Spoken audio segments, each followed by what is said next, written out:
I'm gonna be doing a DIY van roof extension.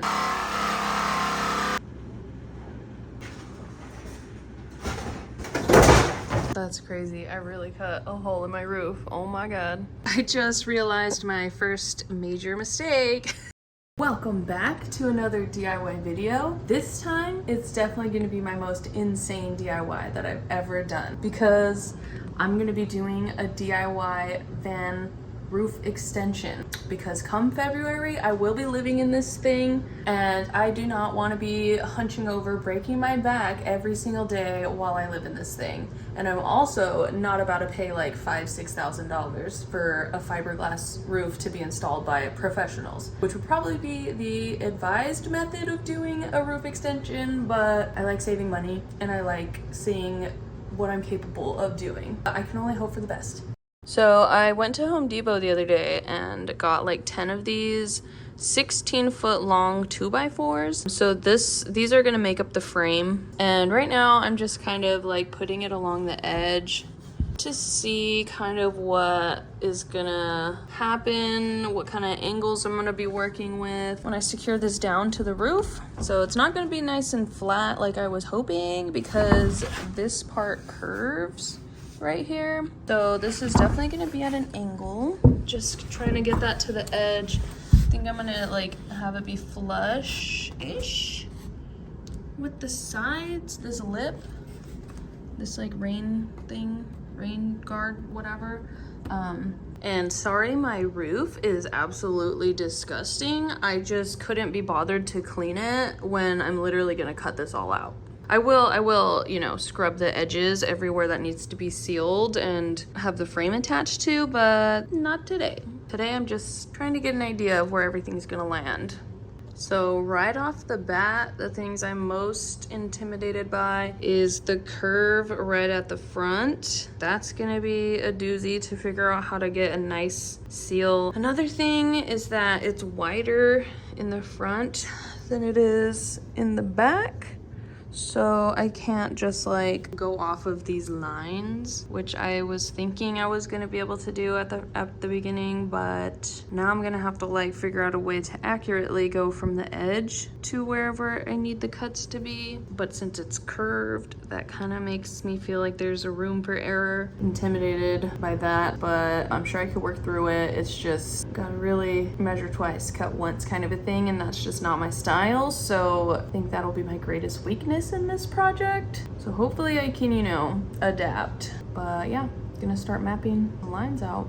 Okay, so since this light is here at the back of the van, I'm not gonna be able to bring the back of the extension all the way to the back. So I'm just gonna have it come right out to the edge right there and leave a couple inches lip when I cut it. That way I can fold this up against the edge of the wood right here to make it nice and secure, extra sealed. Yeah, and that also saves me the headache of dealing with, like, it's more curved the farther you get to the edge. So I'm working with more of a straight line here. So this is the tail light. This comes out quite a bit farther than the rest of the lip. So I gotta figure out how far back is that? Okay, so there's the ridge right there, back there. Yeah, so there's the ridge. That's like, let's measure it. So we're at the ridge. That's about 1.5 inches.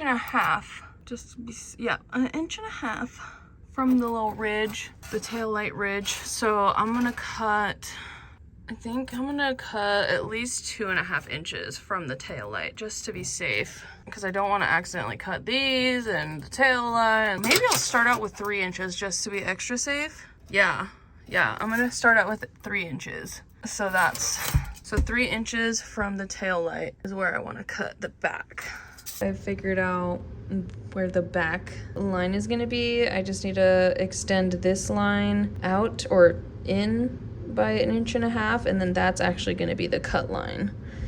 So I'm going to mark that out in a little bit, and then I'm going to try to figure out the edge lines after that.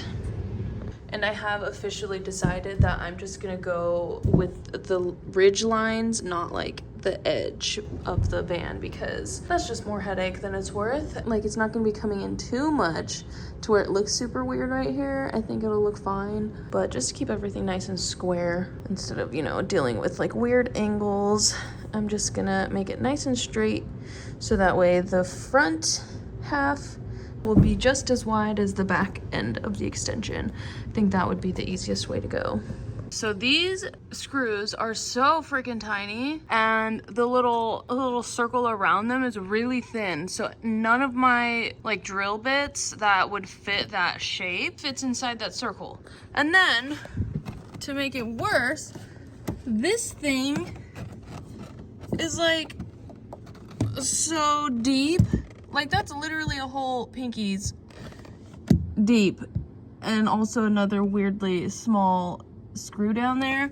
So there's like no way I'm gonna get this thing off, this headliner off, which I needed to get it off so I could access like the front up there for when I bolt down the front of the roof extension. But I'm not about to go to the store and buy some screws and stuff that would fit those and then come all the way back and run the risk of them not fitting, because I have no idea like what size and shape, and I'm sure I could look it up on Google, but I'm not feeling like doing that. I already have like such a time crunch to get this whole project done before it rains again in a couple days, so I don't want to waste like 2 hours going all the way into town, because I'm in like out of town. Like my house is not like near any, it's not near any hardware stores easily accessible, so that would just waste a bunch of time just to go get some drill bits. So I'm gonna just have to like put the, let me show you. So instead of coming like all the way to the front and having it, you know, nice and evenly tapered, all pretty, I'm gonna have to, let's see, it goes probably to about right here is where I have access to from the inside. So that's gonna look so ugly, but like I don't have time to go figure out the screws and stuff. So yeah, it'll probably come to like right here in the end, you know, that way, slanting there, which isn't like the ugliest but it's just not gonna be as nice. But you know, whatever, as long as it's sealed and as long as it stays onto the ceiling, that's all that really matters. Okay, so now I'm gonna measure from the front of this, like this ridge from the top to where this thing is, the second layer. I'm gonna measure that distance, so that way on top, when I'm on the roof, I'll know where to cut. So I'll probably cut a little bit ahead of this thing, because like I said, I want to like fold it over for extra security. So I'll probably cut like right there. So I'm gonna measure to that point. I think I'm going to do kind of like a curved version. So those middle two, I'm gonna make straight, and then it's gonna curve in to these two. So it'll be like angled out to the tip of that one and then angled back. So it'll also make it like aerodynamic when I'm driving, and it'll just look nicer. So yeah, I'm gonna figure out. Okay, so yeah, okay. So I'm gonna measure where 1.5 inches from there to there would be, and then 1.5 inches from that to there, and the longest point of it, and then the same point that's over here, over there. So it'll go like choop, choop, choop, choop. So each ridge, the front of each ridge is about 6.25 inches to that inner frame. So I'm gonna go 5 inches from here to the front, so that way I have 1.5 inches in front of that lip on the inside. So that's where I'm gonna make my mark here, and then these middle ones, 5 inches, another 5 inches. So I marked the two fronts, which are the same. It's gonna be straight all the way across these two, and that's gonna come tapered down a little bit to that one, which I marked right, lined up with the edge right here. Boop. Because this line is where I'm gonna cut. So that's where I want the corner to meet the front cut. So that's why I did a little doop doop. And then I did the same thing, doop doop, on that side. So it'll be like come forward, across, come down. So I'm just like looking because I want to avoid this extra lip because that's just going to create too many layers to cut through. And plus I don't want to go too far that way just in case I mess up. I need some extra room. You could always cut more off, but you can't put it back, you know what I mean? So this is about an inch from the very edge of the ridge to this thing. So I'm gonna cut, so that's good. Yeah, that's good, that's good. Because I can still fold it over since it's not like attached right here. So I need like 1.5 inches. So it'll just be like a little bit past the ridge, but that's fine. When I go on top, I'll just look for this top part of the ridge right here, and that's where I'll cut. Okay, we have all of our cut lines. The framing is just gonna follow that ridge line. And the cut line is going to be right here, so I'll have this much to like fold over up this way and then screw into the side right there. I don't need to draw a line on this because I'm just going to follow the ridge and up there. So we're just going to cut it out. So I'm going to start by drilling some holes for my jigsaw to go in. Yeah, that's good.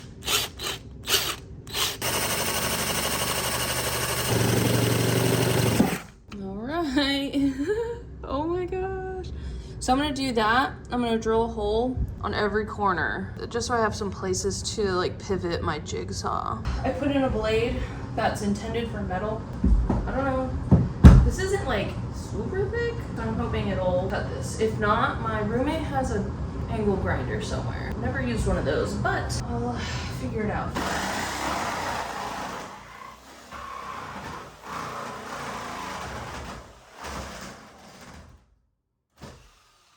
So I'm assuming that's where one of the framing pieces is, so that made it like pretty hard to get through. Maybe I should use an angle grinder.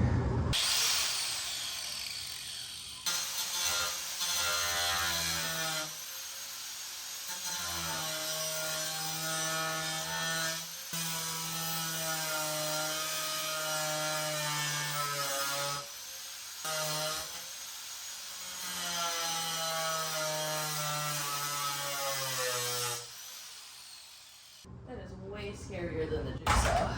So perhaps I just use the jigsaw. The jigsaw also makes it a much cleaner cut. Back to the jigsaw.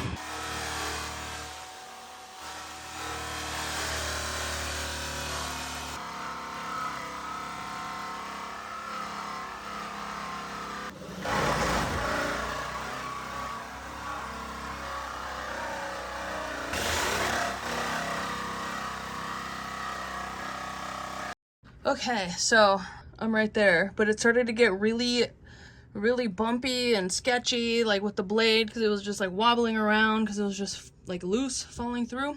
So I did this. I got these little pieces of wood, just stuck them in there, and I don't know if you can tell, but like it keeps it from coming down. So I have those over there too. So hopefully that makes it more stable while I'm cutting it, because this is freaking heavy. Like, I mean, that just makes sense, but I don't know why I wasn't expecting it to be that heavy. Even just like pushing this up was kind of hard for like one person. So I'm not really sure how I'm gonna get this down by myself, but we'll cross that bridge when we get there. Okay, so I cut straight across down the middle. So now it's like one square, and I'm gonna take this off and then maybe move these braces over to this side, because this side's gonna need it now.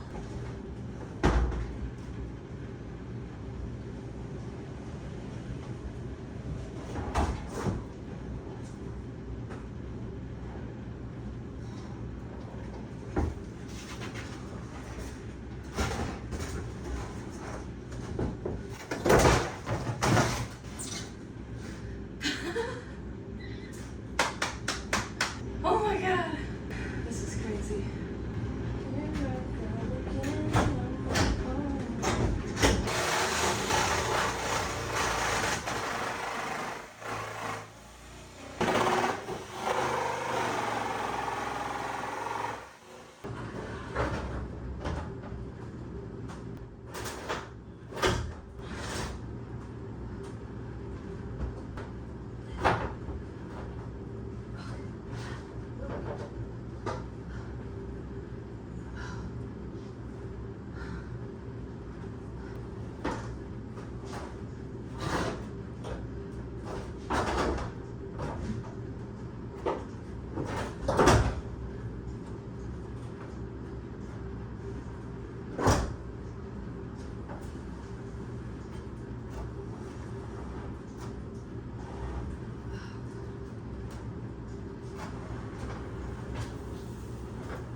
Oh my god, this is crazy. All right, guys. There's no going back now. Oh my god. Damn. That's crazy. I really cut a hole in my roof. Oh my god. Whoopsies, guys. I just realized my first major mistake. So I made this lip, you know, wide enough to where I could fold it over, but then I didn't leave space to bolt it in. I would have needed to bolt it right here and then folded it like right here. So, whoopsies. Okay, so now I'm gonna go back over everything and like clean the surface extra good. Make sure it's not grimy, slimy, crusty, or dusty. That way when I get to attaching the frame, it'll be nice and adhered. So I'm gonna just go and do that right now. And then after that, I'm gonna go and clean up the edges and that rusty spot up there and just get all of that over with, and then we can work on the frame.